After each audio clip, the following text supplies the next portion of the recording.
ವಿದ್ಯಾರ್ಥಿಗಳೇ, ಈ ಮೂರನೇ ಅಧ್ಯಾಯದ ಮುಂದುವರಿದ ಭಾಗವನ್ನು ಈಗ ಅಧ್ಯಯನ ಮಾಡೋಣ. ಸರಿ, ನಿನ್ನೆ ನಡೆದ ತರಗತಿಯಲ್ಲಿ ನಾವು ಯಾರ್ಯಾರು ಮಾತು ಹೇಳ್ರಿ? ದುರ್ಗಪ್ಪ ಮತ್ತು ತೇಜಸ್ವಿ ಅವರ ಮಾತನ್ನ ಕೇಳಿದ್ವಿ. ಇವರಿಬ್ರು ಈ ಫಾರೆಸ್ಟರ್ ನಾಗರಾಜ ಅವರ ಕಚೇರಿಗೆ ಬಂದಾಗಿತ್ತು. ಅಲ್ಲಿ ನಾಗರಾಜ ಒಂದು ವಿಚಿತ್ರವಾದ ಗತ್ತಿನಲ್ಲಿ ಅಂದ್ರೆ ಸ್ಟೈಲ್ನಲ್ಲಿ ಕುಳಿತಿದ್ರು. ಪಾಪ ಈ ದುರ್ಗಪ್ಪನ ಸಾಹಿತಿ ಕೊಟ್ಟಂತಹ ದುರ್ಗಪ್ಪ ಕಡಿತಿದ್ದ ಕೊಡಲಿಯನ್ನ ಅವ್ರು ತಗೊಂಡು ಬಂದಾಗಿತ್ತು.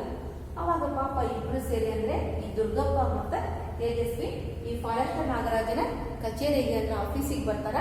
ಅಲ್ಲೇ ಅವರು ಪ್ರಶ್ನೆ ಮಾಡ್ತಾರೆ, ತೇಜಸ್ವಿ ಯಾಕ್ರಿ ನಮ್ದು ಕೊಡಲಿ ತಗೊಂಡು ಬಂದೆ ಅಂತ ಕೇಳಿದಾಗ ಫಾರೆಸ್ಟರ್ ತನ್ನ ಉದ್ದವಾದ ಸಂಭಾಷಣೆಯಲ್ಲಿ ಅಂದ್ರೆ ನಾನಾಯ್ತು ಉದ್ದ ಅಂದ್ರೆ ನಿಮ್ಮ ಪ್ಯಾರಾದಲ್ಲಿ ತುಂಬಾ ಲೆಂದಿ ಪ್ಯಾರ ಐತಿ.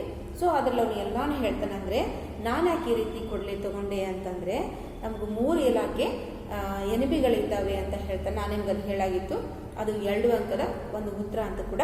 ಹಾಗಾದ್ರೆ ಮುಂದಿನ ಈ ಭಾಗದಲ್ಲಿ ಅದರ ಮುಂದುವರಿದ ಭಾಗವನ್ನ ನೋಡೋಣ. ನಾಗರಾಜ್ ನಿರ್ಧಾರ ಧ್ವನಿಯಲ್ಲಿ ನೋಡಿ ಸರ್, ಈಗ ಕೊಡಲಿ ಕೊಡೋದಕ್ಕೆ ಆಗೋಲ್ಲ. ನಮ್ಮ ಆಫೀಸಿನ ಹೊರಗೆ ನೋಡಿದೀರಾ, ನಿಂತಿದ್ದಾವೆ ಅಂಬಾಸಿಡರ್ ಕಾರುಗಳು. ಅವೆಲ್ಲ ನಿಮ್ಮ ಕೊಡಲಿ ತರಾನೇ ಕಾನ್ಫಿಸಿಕೇಟ್ ಮಾಡಿ ತಂದವು. ಗಂಧ ಕಳ್ಳ ಸಾಗಾಣಿಕೆ ಮಾಡೋರದ್ದು, ಕಾರು ಕದ್ದಿದ್ದು, ಮಾಲು ಕದ್ದಿದ್ದು. ಸದ್ಯಕ್ಕೆ ನಿಮ್ಮ ಕೊಡಲಿ ಕದ್ದ ಮಾಲಲ್ಲ ಬಿಡಿ. ಆ ಕಾರುಗಳನ್ನು ಕೇಸು ಇತ್ಯರ್ಥವಾದ ಮೇಲೆ ಕೊಟ್ಟು ಬಿಡ್ತೀವಿ. ವಾರಸುದಾರ ಇಲ್ಲದಿದ್ರೆ ಹರಾಜು ಹಾಕಿ ಬಿಡ್ತೀವಿ. ನಾಗರಾಜ ತಾನು ವಶಕ್ಕೆ ತಕ್ಕೊಂಡಿರೋ ಕಾರುಗಳ ಬಗ್ಗೆ ಹೇಳಿದ.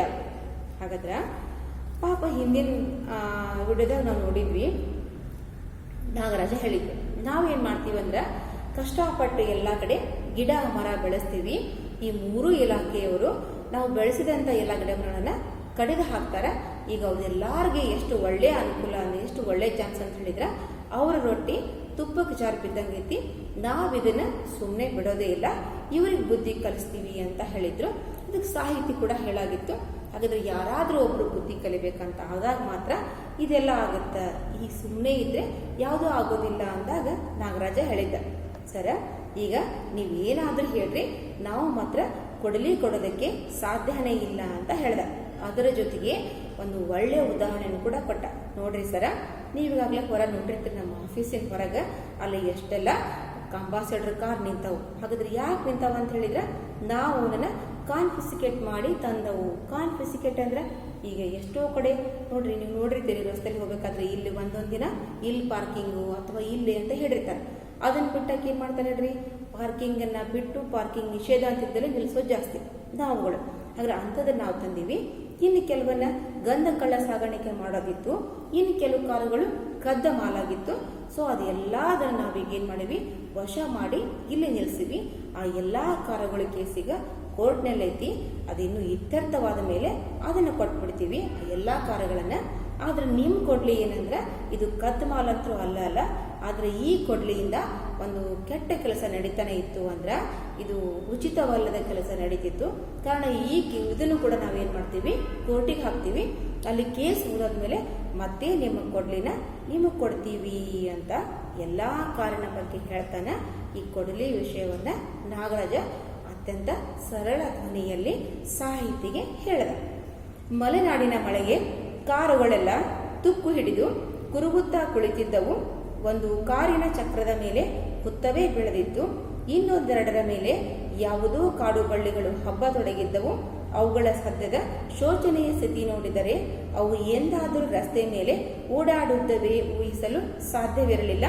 ಅವುಗಳ ಮೇಲಿನ ಕೇಸು ಇತ್ಯರ್ಥವಾಗುವುದರೊಳಗೆ ಅವುಗಳೆಲ್ಲ ತುಕ್ಕಿನ ಮುದ್ದೆಗಳಾಗಿ ಗುಜರಿಯವರೆಗೆ ಕೆಲಸಕ್ಕೆ ಬರುತ್ತಿರಲಿಲ್ಲ. ನಾನಿಲ್ಲಿ ವಿದ್ಯಾರ್ಥಿಗಳೇ ಒಂದು 3-4 ಶಬ್ದದ ಅರ್ಥ ಬರಿತೀನಿ, ಒಂಚೂರು ನೋಡ್ಕೊಳ್ಳಿ.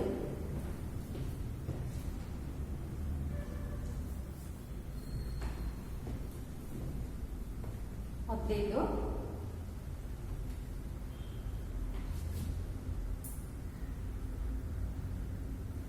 ಶೋಚನೀಯ.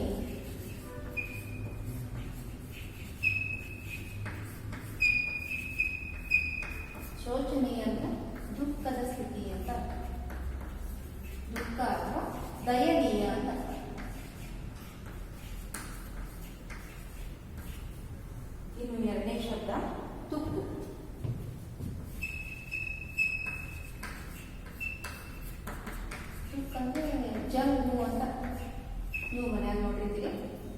ಸಾಮಾನುಗಳು ಕಬ್ಬಿಣ ಸಾಮಾನುಗಳು ಬಹಳ ವರ್ಷ ಆದ್ಮೇಲೆ ಜಂಗ್ ಹಿಡಿದು ಹೋಗ್ಬಿಟ್ಟಿರ್ತೈತಿ. ಇದು ಗುಜರಿ. ಗುಜರಿ ಬೇಡವಾದ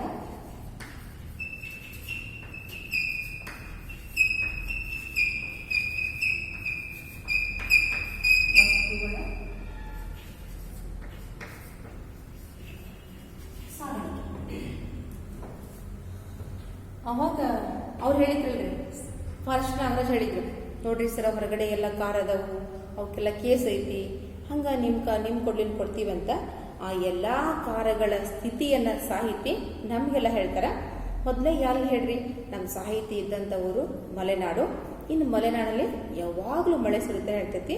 ಆ ಮಲೆನಾಡಿನ ಮಳೆಗೆ ಆ ಕಾರೆಲ್ಲ ಹೆಂಗಾಗಿತ್ತು ಹೇಳ್ರಿ, ತುಕ್ಕು ಹಿಡಿದು ಕುಗುರುತ್ತಾ ಕುಳಿತಿದ್ದವು ಅಂದ್ರ ಪಾಪ ಎಲ್ಲ ಕಾರಿಗೆ ಜಂಗ್ ಹಿಡಿದು ಬಿಟ್ಟಿತ್ತು. ಆ ಜಂಗಿನೊಳಗನ ಕಾರಿದ್ದು, ಆ ಕಾರಿನ ಚಕ್ರ ಅಂದ್ರ ಫೀಲ್ ಕೆಳಗೆಲ್ಲ ಉತ್ತನ ಬೆಳ್ಕೊಂಡ್ಬಿಟ್ಟಿತ್ತು.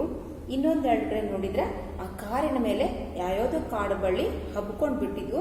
ಆ ಸ್ಥಿತಿ ನೋಡಿದ್ರ ಶೋಚನೀಯ ಅಂದ್ರೆ ಅಂತ ದುಃಖದ ದಯನೀಯ ಆ ಕಾರಿನ ಸ್ಥಿತಿ ನೋಡಿದ್ರ ಸಾಹಿತಿಗನಸ್ತಂತ, ಅಪ್ಪ ಶಿವ, ಈ ಕಾರು ಎಂದಾದ್ರೂ ರೋಡ್ ಮೇಲೆ ಓಡಾಡಿತ್ತು ಇಲ್ವೋ ಅಂತ ಅವ್ರಿಗನಸ್ತಂತ. ಇನ್ನ ಈ ಎಲ್ಲಾ ಕೇಸ್ ಇತ್ಯರ್ಥ ಅಂದ್ರ ಎಲ್ಲಾ ಕೇಸ್ ಮುಗಿದ್ರೊಳಗ ಇನ್ನೂ ತುಕ್ಕಿನ ಮುದ್ದೆಗಳಾಗ್ಬಿಡ್ತಾವು.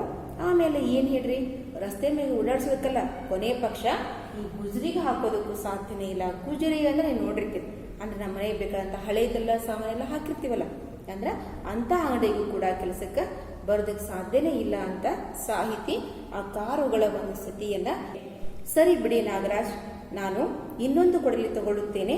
ನಾನು ಬಂದಿದ್ದು ಮುಖ್ಯವಾಗಿ ಇಬ್ಬರು ಸರ್ಕಾರಿ ಇಲಾಖೆಗಳಾಗಿದ್ದು, ಅದು ಹೇಗೆ ಒಬ್ಬರ ಮೇಲೆ ಒಬ್ಬರು ಕೇಸು ಹಾಕಿಕೊಳ್ಳುತ್ತೀರಾ ಕೇಳೋದಕ್ಕೆ ಕೊಡಲಿ. ನೀವು ನಿಧಾನವಾಗಿ ಕೇಸು ಇತ್ಯರ್ಥ ಆಗಿ ಎಲ್ಲರಿಗೂ ಬುದ್ಧಿ ಕಲಿಸಿ ಆದ ಮೇಲೆ ಕೊಡಿ ಎಂದನ್ನುತ್ತಾ ಎದ್ದೆ. ಪಾಪ ಇಷ್ಟೆಲ್ಲ ಕೇಳಿದಲ್ಲಿ ಸಾಹಿತ್ಯ. ಅವಾಗ ಹೇಳಿದ್ರು, ಸರಿ ಬಿಡಿ ನಾಗರಾಜ್, ಸರಿ ಬಿಡ್ರಿ ನಾಗರಾಜ, ನಾನೇನ್ ಮಾಡ್ತೀನಿ, ನನಗ್ ಬೇಕಾದ್ರೆ ಇನ್ನೊಂದು ಕೊಡ್ಲಿಯನ್ನ ನಾನು ಕೊಂಡ್ಕೊಳ್ತೀನಿ. ಆದ್ರೆ ನಾನು ಯಾಕೆ ಬಂದೆ ಅಂತ ಹೇಳಿದ್ರ, ಮುಖ್ಯವಾಗಿ ನಾನು ಯಾಕೆ ಬಂದೆ ಅಂತ ಹೇಳಿದ್ರ, ನೀವಿಬ್ರು ಯಾರದಿರಿ ಅಂದ್ರೆ ಸರ್ಕಾರಿ ಇಲಾಖೆ, ನೀವು ಮತ್ತ ದುರ್ಗಪ್ಪ ಇರೋ ಇಲಾಖೆ ಎರಡದು ಸರ್ಕಾರಿ ಇಲಾಖೆ ಐತಿ ಅಂದ್ರೆ ಡಿಪಾರ್ಟ್ಮೆಂಟ್ ಐತಿ. ನೀವು ಯಾಕೆ ಹಿಂಗ, ಅದು ಹೇಗೆ ಅಂದ್ರೆ ಯಾಕೆ ನೀವು ಹಿಂಗ ಒಬ್ರ ಮೇಲೆ ಒಬ್ರು ಕೇಸ್ ಹಾಕೊಂತೀರಿ? ಇನ್ನ ಕೊಡಲಿ ಏನೈತಲ್ಲ, ನೀವು ಅದೇನ್ ಮಾಡ್ರಿ, ಬೇಕಿದ್ರೆ ನಂಗ ನಿಧಾನವಾಗಿ ಕೊಡ್ರಿ. ಯಾವಾಗ ಕೇಸ್ ಮುಗಿತೈತಿ, ಯಾವಾಗದ ಇತ್ಯರ್ಥ ಆಗಿ ಹೋಗುತ್ತ ಆವಾಗ ಕೊಡ್ರಿ. ಇನ್ನು ನೀವೇನು ಅನ್ಕೊಂಡಿರಲ್ಲ, ನಿಮ್ 3 ಜನ ಡಿಪಾರ್ಟ್ಮೆಂಟ್ ಎನಿಮಿಗಳದಾರ, ಅವ್ರಿಗೆ ಬುದ್ಧಿ ಕಲಿಸ್ತೀನಿ ಅಂತ ಹೇಳಿ ಅವ್ರಿಗೆಲ್ಲ ಬುದ್ಧಿ ಕಲಿಸಿ ಆದ ಮೇಲೆ ನೀವೇನ್ ಮಾಡ್ರಿ, ನನಗ್ ಬೇಕಿದ್ರ ಆ ಕೊಡಲಿ ಕೊಡ್ರಿ. ನನ್ನ ಮನೆಗೆ ಬೇಕಾದಂತ ಕೊಡಲಿಗೆ ಇನ್ನೊಂದು ಹೊಸ ಕೊಡ್ಲಿನ ನಾನು ಕೊಂಡ್ಕೊಳ್ತೀನಿ ಅಂತ ಹೇಳ್ತಾನ. ಪಾಪ ಸಾಹಿತಿ ತಾವು ಕುಳಿತಿದಂತ ಚೇರಿಂದ ಎದ್ದು ನಿಂತರು. ಅವಾಗ ನಾಗರಾಜನಿಗೆ ಏನೋ ಅನಿಸ್ತ್ರಿ. ಅವಾಗ ಹೇಳ್ತಾರೆ, ನಾಗರಾಜನಿಗೆ ಏನು ಅನಿಸಿತು ಏನೋ, ದುರ್ಗಪ್ಪನ ಕಡೆ ತಿರುಗಿ, ಏನು ಮರ ಯಾಕೆ ಕಡಿತೀಯ ಅಂತ ಕೇಳಿದರೆ ಮ್ಯಾಲಿನವ್ರನ್ನ ಕೇಳ್ಕೊಳ್ಳಿ ಅಂತ ಉಚ್ಚಾಯಿಸಿ ಮಾತಾಡ್ತೀಯಾ? ಹೇಳದೆ ಕೇಳದೆ ಡಿಪಾರ್ಟ್ಮೆಂಟಿನ ಮರ ಕಡಿದರೆ ಇನ್ನೊಂದು ಸಾರಿ ಮತ್ತೇನಿಲ್ಲ, ನಿನ್ನೆ ಲಾಕಪ್ಪಿಗೆ ಹಾಕಿಸಿ ಬಿಡ್ತೀನಿ, ಏನಂತ ತಿಳ್ಕೊಂಡಿದ್ದೀಯಾ ಎಂದು ಕೂಗಿ ಗಾಡ್ ರಾಮಪ್ಪನಿಗೆ ಇವನ ಕೊಡಲಿ ಕೊಟ್ಟು ಬಿಡು ಎಂದು ಆಜ್ಞೆ ಮಾಡಿದ. ಪಾಪ ಸಾಹಿತಿ ಇಷ್ಟೆಲ್ಲ ಹೇಳಿದ್ರಲ್ರಿ, ಅಂದ್ರ ಏನ್ರಿ ಸರ, ನೀವು ಸರ್ಕಾರಿ ಇಲಾಖೆ, ಅವರು ಇಲಾಖೆ, ಯಾಕೆ ಕೇಸ್ ಹಾಕಿದ್ರಿ ಅಂತೆಲ್ಲ ಹೇಳಿದ್ರಿ. ಎಲ್ಲ ಹೇಳಿ ಬ್ಯಾಡ್ ಬಿಡ್ರಿ, ನಿಮ್ ಕೊಡ್ಲಿನ ನೀವೇ ನಂಗೆ ಅರ್ಜೆಂಟಾಗಿ ಕೊಡೋದು ಬೇಡ, ನಿಮ್ದೆಲ್ಲ ಕೇಸ್ ಮುಗಿಲಿ, ನೀವು ಆಮೇಲೆ ನನಗೆ ಕೊಡಿರಂತ, ನನಗೆ ಇನ್ನೊಂದು ಕೊಡ್ಲಿ ಬೇಕಾದ್ರೆ ನಾನೇನು ಮಾಡ್ತೀನಿ, ಖರೀದಿನ ಮಾಡ್ತೀನಿ ಅಂತ ಸಾಹಿತಿ ಹೇಳಿ ಯಾವಾಗ ಎದ್ದು ನಿಂತರು. ಅವ ಪಾಪ ನಾಗರಾಜನಿಗೆ ಒಂಚೂರು ಮನಸ್ಸು ಕರೆಕ್ಟ್.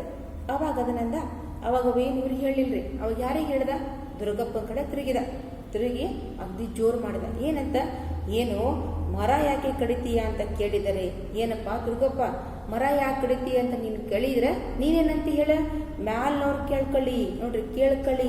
ಇದು ಆ ಮಲೆನಾಡಿನ ಅಲ್ಲಿಯದು ಶಬ್ದ ಅಂತ ಅರ್ಥ. ಈಗ ನಾವು ಎಷ್ಟೋ ಕಡೆ ಪ್ರಾದೇಶಿಕ ಭಾಷೆ ಅಂತ ಹೇಳ್ತಾ ಇರ್ತೀವಿ. ಕೆಲವೊಂದು ಪ್ರಾದೇಶಿಕ ಅಂದ್ರೆ ಕೆಲವೊಂದು ಜಿಲ್ಲೆ ಪ್ರಾಂತ್ಯಗಳಿಗೆ ಅದರದ್ದೇ ಆದ ಒಂದು ಉಚ್ಚಾರ ಇರ್ತೈತಿ, ಉಚ್ಚಾರ.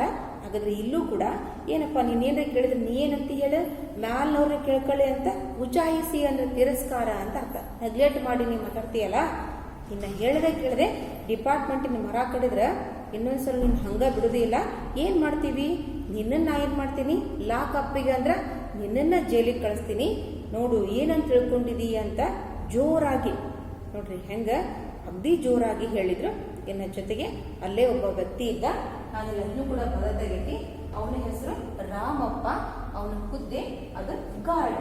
ಗಾರ್ಡ್ ಅಂದ್ರೆ ಈ ಅರಣ್ಯವನ್ನ ಕಾಯುವ ಕೆಲಸ ಇತ್ತು. ಹಾಗಾದ್ರೆ ಅವ ಗಾರ್ಡ್ ರಾಮಪ್ಪನಿಗೆ ಫಾರೆಸ್ಟ್ ನಾಗರಾಜ್ ಹೇಳ್ದ ಇವನು ಕೊಡುವಂತ ಆಜ್ಞೆ ಮಾಡ್ದ. ದುರ್ಗಪ್ಪ ಮತ್ತೆ ಮರ ತಾನು ಕಡಿದಿಲ್ಲವೆಂದು, ಕೃಷ್ಣೇಗೌಡರ ಆನೆ ಮುರಿದು ಬೆಳೆಸಿದ್ದೆಂದು ಹಳೆ ಪ್ರವರ ಪುನರಾವರ್ತನೆ ಮಾಡ್ದ. ನೋಡ್ರಿ ಇಷ್ಟೆಲ್ಲ ಆದ್ರೂ ಕೂಡ ದುರ್ಗಪ್ಪ ತನ್ನ ಮಾತು ಬಿಡಲೇ ಇಲ್ಲ. ಇಲ್ರಿ ನಾನೆಲ್ಲಿ ಮರ ಕಡ್ದೀನಿ, ನಾ ಮರ ಕಡದೇ ಇಲ್ಲ. ಈ ಮರನ ಯಾರು ಕಡ್ದಾರ ಅಂತ ಹೇಳಿದ್ರೆ ಕೃಷ್ಣೇಗೌಡನ ಆನೆನ ಮುರಿದು ಬೀಳಿಸೈತಿ ಅಂತ ಹೇಳ್ದ. ಯಾಕಂದ್ರೆ ಈ ನಮ್ಮ ಕೃಷ್ಣೇಗೌಡನ ಆನೆ ಏನಾಗಿತ್ತೇಳಿ ಶೀರ್ಷಿಕೆ ಅಂದ್ರೆ ಹೆಡಿಂಗ್. ಕೃಷ್ಣೇಗೌಡ ಅಂತ ಒಬ್ಬ ವ್ಯಕ್ತಿ ಬರ್ತಾನೆ, ನಿಮ್ಗೆಲ್ಲ ಗೊತ್ತಾಗುತ್ತೆ. ಹಾಗಾದ್ರೆ ಅವನ ಆನೆ ಏನೈತಲ್ಲ ಗೌರಿ, ಅದು ಆನೆನ ಬೀಳಿಸ್ಬಿಟ್ಟೈತಿ ಅಂತ ತನ್ನ ಪ್ರವರ ಅಂದ್ರೆ ತನ್ನ ಮಾತನ್ನ ಹೊಳ್ಳಿ ರಿಪೀಟ್ ಮಾಡ್ದ. ಪುನರಾವರ್ತನೆ ಅಂದ್ರೆ ಹೇಳಿದ್ದನ್ನೇ ಹೇಳುವಂತ ಅರ್ಥ. ಅವನು ಹೇಳಿದ್ದನ್ನೇ ಮತ್ತೆ ಮತ್ತೆ ಹೇಳುವುದನ್ನು ನೋಡಿ ರೇಗಿದ ನಾಗರಾಜ್, ಹಾಗಂತ ಹೇಳಿಕೆ ಬರ್ಕೊಡ್ತೀಯಾ? ಹಾಗಿದ್ರೆ ಹೇಳು, ಅದನ್ನೂ ಹೇಳ್ಕೊಂಡು ಬಂದು ಅಂಬಾಸಿಡರ್ ಕಾರಣ ಜೊತೆ ಕಟ್ಟಾಕಿ ಬರೆ ಹಾಕಿ ಬಿಡ್ತೀನಿ. ನಿನ್ನ ಪುಕಾರ ಏನಿದ್ರು ಬರವಣಿಗೆಯಲ್ಲಿ ಇರಬೇಕು, ಹಂಗಿದ್ರೆ ಮಾತ್ರ ನಾನು ಆಕ್ಷನ್ ತಗೊಳ್ಳೋದು ಎಂದು ಗುಡುಗಿದ. ನೋಡ್ರಿ ಯಾವಾಗ ದುರ್ಗಪ್ಪ ಹೇಳಿದಲ್ಲ, ಇಲ್ರಿ ಸರ ನಾನೇನು ಇದನ್ನ ಕಡ್ದಿಲ್ಲ, ಇದು ಮರನ ಯಾರು ಬೆಳೆಸಾರ ಅಂದ್ರ ಈ ಕೃಷ್ಣೇಗೌಡನ ಆನೆ ಐತ್ರಿ ಊರಾಗ ಸರ, ಅದ ಬಿಡಿಸೈತಿ ಅಂತ ಹೇಳ್ದ. ಅವಾಗ ಸಿಟ್ಟು ಬಂತ್ರಿ. ರೇಗು ಅಂದ್ರೆ ಕೋಪಿಸ್ಕೊಳ್ಳು. ಮತ್ತ ಅವ ಅದನ್ನ ಹೇಳು ನೋಡ್ದ ನಾರಜ ಮೊದ್ಲ ಸಿಟ್ಟು ಇರ್ತವಂಗ. ಅವಾಗ ಅಂದ, ಏನಪ್ಪಾ ನೀಂಗ್ ಹೇಳಾಕತ್ತೀಯಲ್ಲ ಅದನ್ನ ಏನ್ ಮಾಡ್ತಿ, ಬರೆದು ಕೊಡ್ತೀನ ಏನ್ರ ಅಂತ ರೈಟಿಂಗ್ನಾಗ ಇರ್ಬೇಕಂದವ. ಹಂಗಂತ ಹೇಳಿಕೆ ಬರ್ಕೊಡ್ತೀಯ? ಹಾಗಿದ್ರೆ ಹೇಳು. ನೀ ಏನ್ ಹೇಳಾತಿಯಲ್ಲ ಇದ ಮಾತ ನೀ ಏನ್ ಮಾಡು, ಅದನ್ನ ಬರೆದು ಕೊಡು. ನೀ ಬರೆದು ಕೊಡು, ಆಮೇಲೆ ನಾನೇನ್ ಮಾಡ್ತೀನಿ, ಎಲ್ಲ ಅಂಬಾಸಿಡರ್ ಕಾರ್ ನಿಲ್ಸಿನಲ್ಲ ಹಂಗ ಆ ಕೃಷ್ಣೇಗೌಡನ ಆನೆನು ನಾ ಎಳ್ಕೊಂಡ್ ಬರ್ತೀನಿ, ಕಟ್ಟಿ ಹಾಕ್ತೀನಿ, ಅದಕ್ಕೆ ಬರೆ ಕೂಡ ಹಾಕ್ತೀನಿ. ನಿಂದೇನೇ ಮಾತಿದ್ರು ಕೂಡ, ಪುಕಾರು ಅಂದ್ರೆ ನಿಂದೇನೇ ಹೇಳಿಕೆ ಇದ್ರು ಕೂಡ ಅದು ಬರವಣಿಗೆಯಲ್ಲಿ ಅಂದ್ರೆ ರೈಟಿಂಗ್ ನಲ್ಲೇ ಇರಬೇಕು. ಹಂಗಿದ್ರೆ ಮಾತ್ರ ನಾನು ಆಕ್ಷನ್ ತಗೊಳ್ಳೋದಕ್ಕೆ ಸಾಧ್ಯ ಆಗುತ್ತಾ ಅಂತ ಗುಡುಗಿದ್ರು. ದುರ್ಗಪ್ಪ ತಾನು ಕಣ್ಣಲ್ಲಿ ನೋಡದೆ ಹೇಗೆ ಹೇಳಿಕೆ ಕೊಡಲಿ ಎಂದೇನನ್ನೋ ಗುಣಗುತ್ತಾ ಗಾಡು ರಾಮಪ್ಪನ ಜೊತೆ ಸ್ಟೋರಿನ ಕಡೆಗೆ ಹೋದ. ಆನೆಯನ್ನು ಕಾನ್ಫಿಸಿಕೇಟ್ ಮಾಡಿ ತರುವುದು ಅಂಬಾಸಿಡರ್ ಕಾರು ತಂದಷ್ಟು ಸುಲಭವಾಗಿರಲಾರದೆಂದು ನನಗನ್ನಿಸಿತು.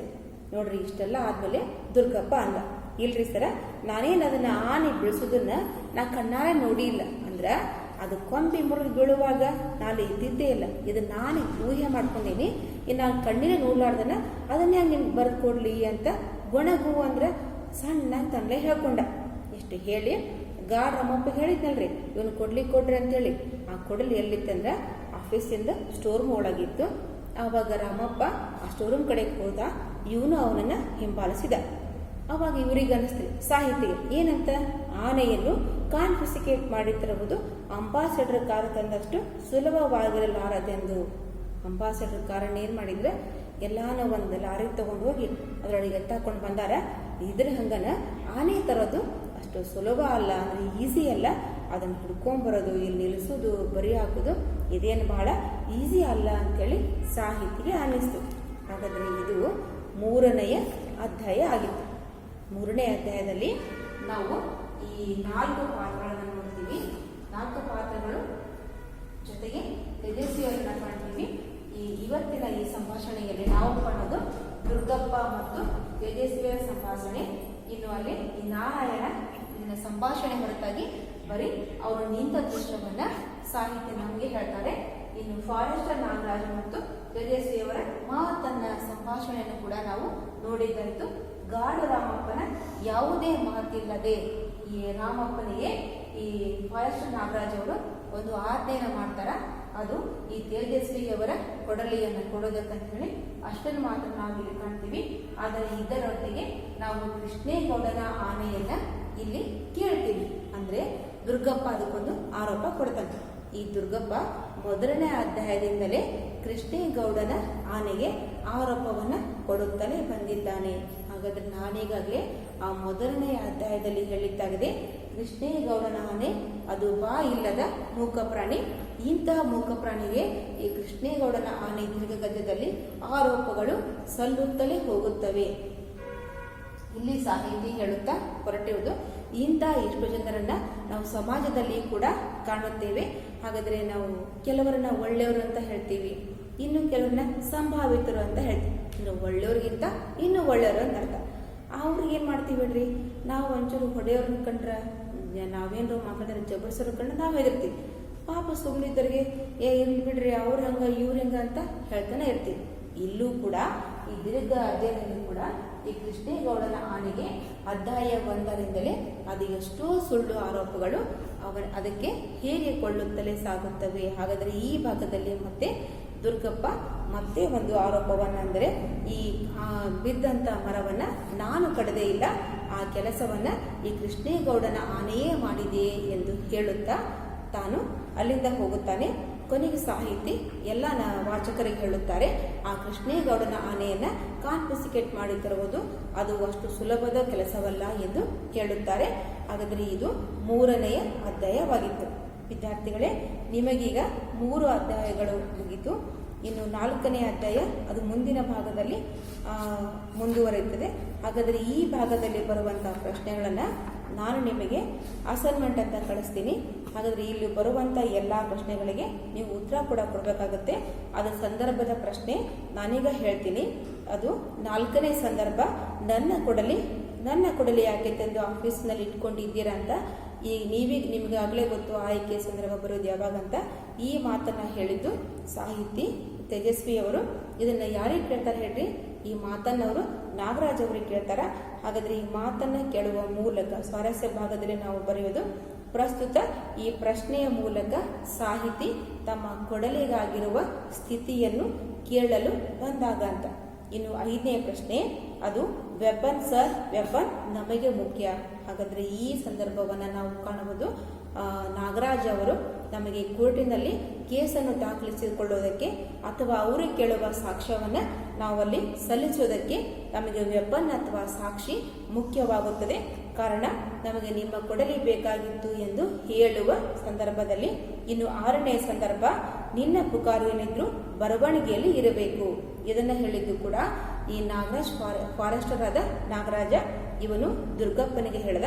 ಯಾಕೆ ಹೇಳ್ದ ಅಂತ ಹೇಳಿದ್ರೆ, ದುರ್ಗಪ್ಪ ಹೇಳ್ತಾನೆ, ನಾನು ಈ ಮರವನ್ನ ನಾನು ಕಡ್ದಿಲ್ಲ ಸರ್, ಇದನ್ನು ಕೃಷ್ಣೇಗೌಡನ ಆನೆ ಬೀಳಿಸಿದೆ ಅಂತ ಹೇಳಿದಾಗ ಅವನು ಈ ರೀತಿ ಹೇಳಿ, ಹಾಗಾದ್ರೆ ನೀನು ಏನೇ ಹೇಳಿಕೆ ಇದ್ರೂ ಕೂಡ ಅದನ್ನು ನೀನು ಬರೆದು ಕೊಡು, ಆಗ ನಾನು ಆಕ್ಷನ್ ತಗೋತೀನಿ ಅಂತ ಹೇಳ್ತಾನೆ.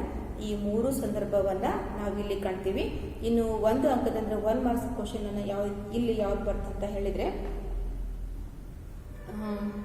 ದುರ್ಗಪ್ಪ ಏನನ್ನು ಕೇಳಿ ಪಡೆಯಲು ಬಂದಿದ್ದನು ಅಥವಾ ದುರ್ಗಪ್ಪನ ಪ್ರಕಾರ ತರಲೆ ಡಿಪಾರ್ಟ್ಮೆಂಟ್ ಯಾವುದು, ಇದು ಬರಬಹುದು. ಇನ್ನು 2 ಅಂಕದ ಪ್ರಶ್ನೆಯಲ್ಲಿ ನಾನು ನಿಮ್ಮ ಪುಸ್ತಕದಲ್ಲಿ ಹಿಡ್ಕೊಂಡಿದ್ದೀನಿ. ಅಲ್ಲಿ 8ನೇ ಪ್ರಶ್ನೆ, ಫಾರೆಸ್ಟ್ ಡಿಪಾರ್ಟ್ಮೆಂಟಿನ ನಂಬರ್ 1 ಎನಿಮಿಗಳು ಯಾರ್ಯಾರಂತ. ಅದು 3 ಇಲಾಖೆಗಳಾಗಿತ್ತು. ಒಂದು ವಿದ್ಯುತ್ ಇಲಾಖೆ, ಇನ್ನೊಂದು ಟೆಲಿಫೋನ್ ಇಲಾಖೆ, ಇನ್ನೊಂದು ಅದು PWD ಇಲಾಖೆ. ಹಾಗಾದರೆ 3 ಇಲಾಖೆಗಳು ನಮಗೆ ನಂಬರ್ 1 ಎನಿಮಿಗಳಂತ ಈ ಡಿಪಾರ್ಟ್ಮೆಂಟಿನ ಫಾರೆಸ್ಟರ್ ಆದ ನಾಗರಾಜ್ ಹೇಳ್ತಾನೆ. ಇನ್ನು ನಾಗರಾಜ ದುರ್ಗಪ್ಪನ ಮೇಲೆ ಏನೆಂದು ರೇಗಿದನ ಅಂತ ಪ್ರಶ್ನೆ ಇದೆ, ಅದಕ್ಕೂ ಕೂಡ ಅವನು ಹೇಳ್ತಾನೆ. ಇನ್ನು ಕೊಡ್ಲಿ ತಗೊಳ್ಳೋದಕ್ಕೆ ಬಂದಾಗ ಇನ್ನು ಏನಂತ ಹೇಳಿದೆ, ಮೇಲ್ನವರ ಕೇಳ್ಕೊ ಅಂತ ಹೇಳಿದಿಲ್ಲ ಅಂತ ಅತಿ ಜೋರು ಮಾಡ್ತಾನೆ. ಅದನ್ನು ಕೂಡ ನಾವೀಗಾಗಲೇ ನೋಡಿದ್ದಾಗಿತ್ತು. ಇನ್ನು 4 ಅಂಕದ ಪ್ರಶ್ನೆಯಲ್ಲಿ ಈ ಪ್ರಸ್ತುತ ಈ ಅಧ್ಯಾಯದಲ್ಲಿ ಅದು ಯಾವ ಪ್ರಶ್ನೆ ಕೂಡ ನಿಮಗೆ ಬರುವುದಿಲ್ಲ. ಹಾಗಾದ್ರೆ ನಾನು ನಿಮಗೆ ಅಸೈನ್ಮೆಂಟ್ ಕೊಡೋದು ಅದು 2 ಮಾರ್ಕ್ಸು ಮತ್ತು ಈ 3 ಮಾರ್ಕ್ಸಿನ ಪ್ರಶ್ನೆಗಳಿಂದ. ವಿದ್ಯಾರ್ಥಿಗಳೇ, ನಾನೀಗ ಹೇಳಿದ ಈ 3ನೇ ಅಧ್ಯಾಯ ನಿಮಗೆ ತಿಳಿದಿರಬಹುದು. ಕಾರಣ ನಾನು ಕಳಿಸುವ ಎಲ್ಲ ಪ್ರಶ್ನೆಗಳಿಗೆ ನೀವು ಉತ್ತರವನ್ನು ಕಡ್ಡಾಯವಾಗಿ ಬರೀತೀರಿ ಅಂತ ನಾನು ವಿಶ್ವಾಸದಿಂದ ನಂಬುತ್ತಾ ಈ ಅಧ್ಯಾಯವನ್ನು ಮುಗಿಸುತ್ತೇನೆ. ಧನ್ಯವಾದಗಳು.